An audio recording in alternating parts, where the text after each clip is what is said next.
What if the only thing standing between three dying tiger cubs and the end of their story was a goat? Keep watching, because what happened next defied every law of nature anyone thought they knew. The Sundarbans, a vast, breathing labyrinth of mangrove forest stretching across the border of India and Bangladesh, where the land and the sea have never fully agreed on where one ends and the other begins. The air here is thick and salt-heavy. The roots of ancient mangrove trees claw out of dark water like fingers gripping the earth. Spotted deer move through the shadows. Crocodiles idle at the muddy banks without urgency. And somewhere deep in this green cathedral, Bengal tigers move like orange ghosts between the trees. But this story is about the white ones, the rarest of the rare. Three cubs born to a mother who did not survive the night she brought them into the world. A wildlife researcher named David had been stationed at a small conservation outpost near the edge of the reserve for 3 years. He was 41, lean, sun-darkened, with thick-rimmed glasses and hands permanently stained by mud and field notes. He had seen extraordinary things in the Sundarbans. This would be the most extraordinary of all. His outpost kept 2 animals for practical purposes, a retired working dog used for perimeter alerts, and a female goat named simply by the staff as the Old Girl. She was 6 years old, a sturdy beetle breed, pale cream coat, amber eyes, long floppy ears, and a disposition that suggested she had seen everything and was surprised by nothing. She produced milk that kept the small team fed on long field weeks. She was practical, unremarkable, background, until the morning David found the 3 white tiger cubs. They were tucked against the base of a massive mangrove root, pressed together in a tight knot of white and pale gold fur, their stripes not yet fully dark. The smallest was barely breathing. Their mother's tracks led into the water and did not return. Something had taken her in the night.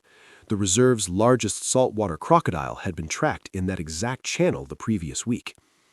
David radioed the main conservation office 4 hours away. The response was clear: do not touch, observe only. A team would arrive within 48 hours. He looked at the cubs. The smallest one made a sound that was less a cry and more an apology, as if it was sorry for still being alive and costing everyone the trouble. He could not leave them there for 48 hours. He carried all 3 back to the outpost wrapped in his field jacket, their combined weight surprisingly light, their eyes not yet fully focused. He had no formula, no feeding equipment. He had powdered milk meant for his own coffee supply and a syringe from the medical kit. He tried for 2 hours. The oldest 2 took small amounts. The smallest took nothing.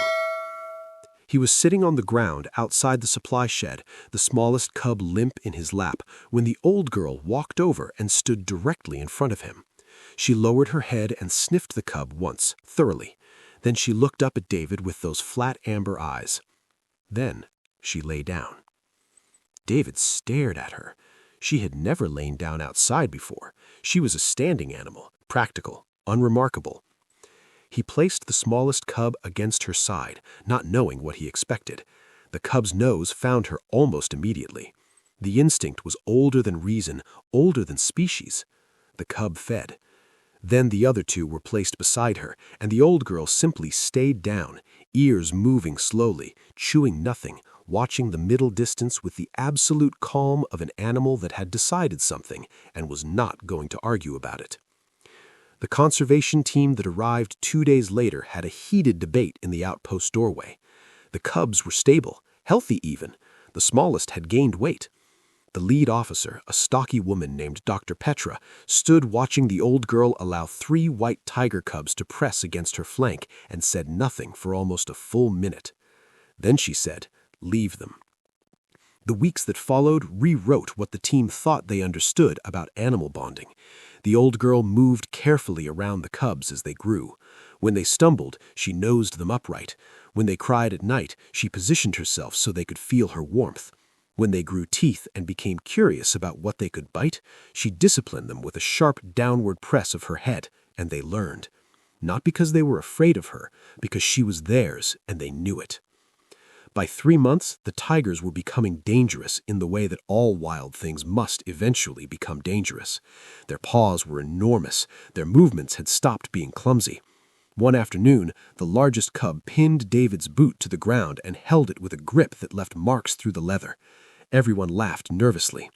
Dr. Petra stopped laughing first. The conversation no one wanted to have arrived like the monsoon, inevitable. The cubs were white Bengal tigers, a critically protected species. The reserve's breeding program needed them. They could not live in an outpost forever. The world outside that fence needed what they carried in their blood. The morning they were transported to the reserve's inner sanctuary, the old girl stood at the fence line and watched the crates being loaded. She did not make a sound. She did not move. She stood the way she always stood, steady and unremarkable. David sat beside her for a long time afterwards. She allowed it. 3 years passed. A monitoring team doing a routine survey in the deep reserve captured footage that stopped the entire conservation office mid-conversation. 3 white tigers, now fully grown, enormous and luminous in the green half-light of the mangrove forest, had approached the outer fence of the original outpost. They were not pacing. They were not agitated. They were sitting. David drove out with Dr. Petra. They brought the old girl on a lead. When she walked toward the fence, all 3 tigers rose. The largest pressed his massive white face against the wire. The old girl walked straight to him without hesitation and touched her nose to his. Then the second, then the smallest, now not so small at all, who had once been an apology for still being alive, and now 190 pounds of white and gold and survival. He lay down on his side of the fence, right in front of her, the way he had as a cub when she first lay down for him in the dirt outside the supply shed. Dr. Petra, who had spent 22 years in wildlife conservation and written 4 academic papers on the impossibility of cross-species maternal bonding, turned away and did not want anyone to see her face. But David saw.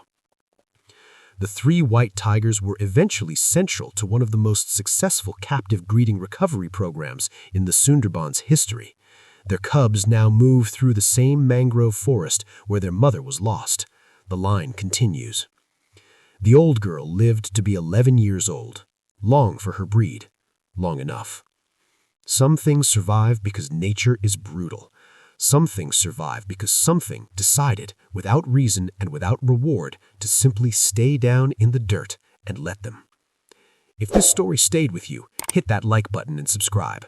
There are more stories like this one waiting, and every single one of them is true.